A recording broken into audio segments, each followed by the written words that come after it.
Hello, hello, CompSci. Welcome back to Remote Learning. Mr. Scull here, and we're going to continue talking about proteins. Where are proteins present in your body? Well, they're all over. If we look at the inside of your body, the biggest one obviously is going to be muscles, right? Your entire muscular structure in your body is comprised primarily of um, really two proteins, myosin and actin, that when you flex a muscle, when you produce tension with it, the myosin grabs onto the actin and pulls it. And so that's how you move around. So you you really need that, right? Another really important places where we have lots of proteins though are actually ligaments and tendons and bones. Now, in ligaments and tendons, there's a few proteins at play. Um, One of the primary ones is collagen, and collagen is actually present in your bones as well. Most people when they think of bones, they think of hydroxyapatite, right, which is the calcium phosphate mineral that's found in our bones.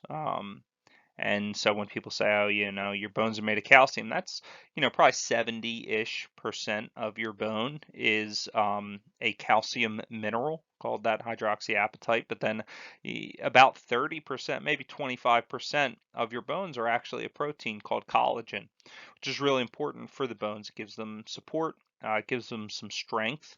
And your ligaments and tendons are, just chock full of the stuff. Without these structural proteins, we look like a jellyfish, all like blah, blah, blah, flopping all about. They give us a lot of structure. They help us to remain upright and allow us to move all of our limbs and different parts of our bodies. I mentioned earlier that one of the really abundant proteins, at least in the outside of your body, is keratin. And keratin is present in your hair, your skin, your nails. And remember, it's very important because it's your body's first line of defense from any kind of biological vector, whether it's bacteria, a virus getting on your skin or in your hair, anything like that. That keratin forms a barrier. But then also, it's waterproof.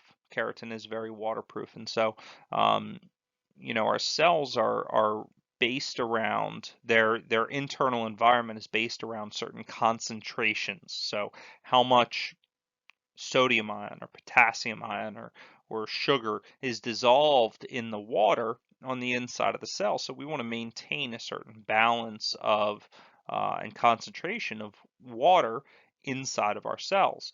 So we use keratin, which is a waterproof um, protein, to stop water from being able to freely go into and out of our body from our hands and the rest of our skin. All right, let's move on. So, I had mentioned previously, but all of our biological macromolecules are polymers. That means that they are long chains of molecules that are comprised of monomers. And we talked about the different monomers yesterday, right? So, for sugars, carbohydrates, we had monosaccharides. For lipids, fats, we had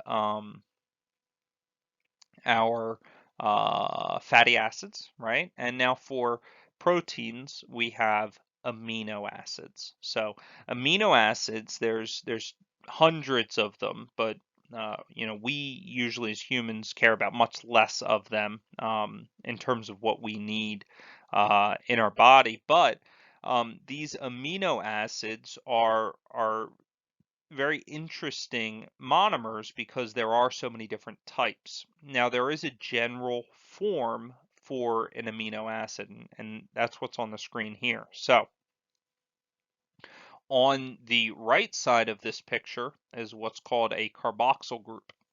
Okay, C, carbon, double bonded to an oxygen and bonded to a single oxygen. On the left side of this picture, we have an amino group, which is a nitrogen bonded to three hydrogens. Now, the central carbon also has a hydrogen bonded to it. And if you remember way back, we said carbon always gets 4 bonds. So where's that last bond going to? What's R? You can look on the periodic table forever. You're never going to find some element that has a symbol of just R. That's because this is called the R group. And the R group for each amino acid is unique and different. However, and this is important, the only thing that's different about the different amino acids is its R group. So the amino group on the left, the carboxyl group on the right, the hydrogen on the top, those are going to be identical for every amino acid, but the R group for each amino acid is completely different.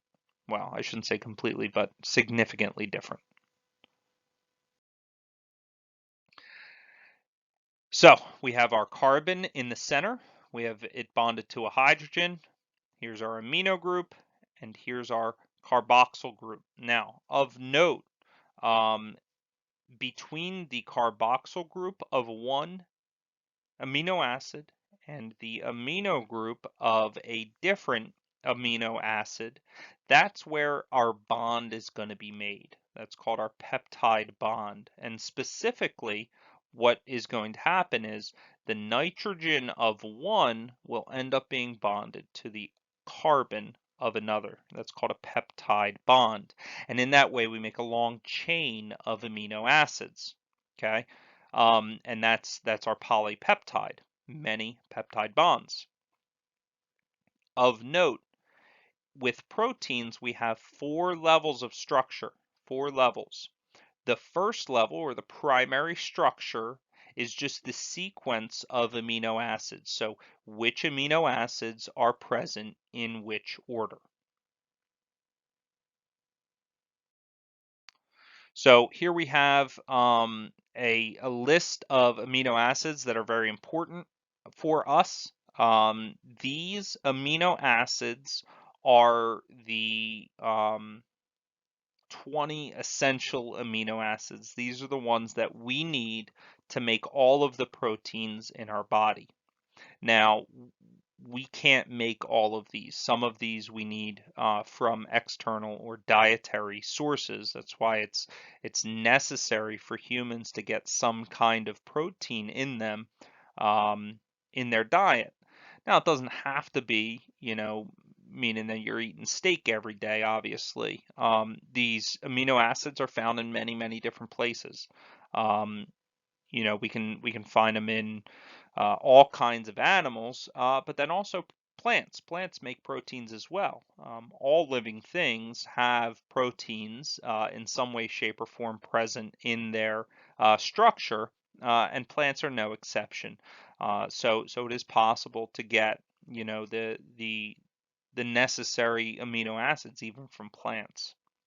But you can see there's a pattern here, right? If you look at each and every one of these amino acids, notice that the carbon, the central carbon, is always present, right?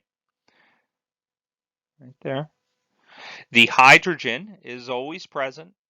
The C double bonded to the O and bonded to the OH is always present, and that's the carboxyl. And then the amino group is always there as well on the left side, right? But what's different in each of these cases? Well, it's what's in that yellow box. The yellow box is what makes it different, and that is your R group. And you can see just by looking around how different some of these are. We have some ring-like structures, right? We have some very simple structures like CH3. We have nitrogen, more nitrogen on some of them. And this is important because this is really the only place where this element is going to show up in our biological macromolecules. We also, in a few of these, have sulfur. So right here in methionine, we have a sulfur, and in cysteine, we have a sulfur. Okay, so yeah, I think those are the only two. So again, just to kind of hammer home, an amino acid always has a central carbon, a hydrogen, an amino group, a carboxyl group, and then the R group is what makes it unique. Okay, each individual amino acid has its own R group. All right, well, that's going to finish us up here for today. Thanks so much for tuning in, and have a great day. Bye bye.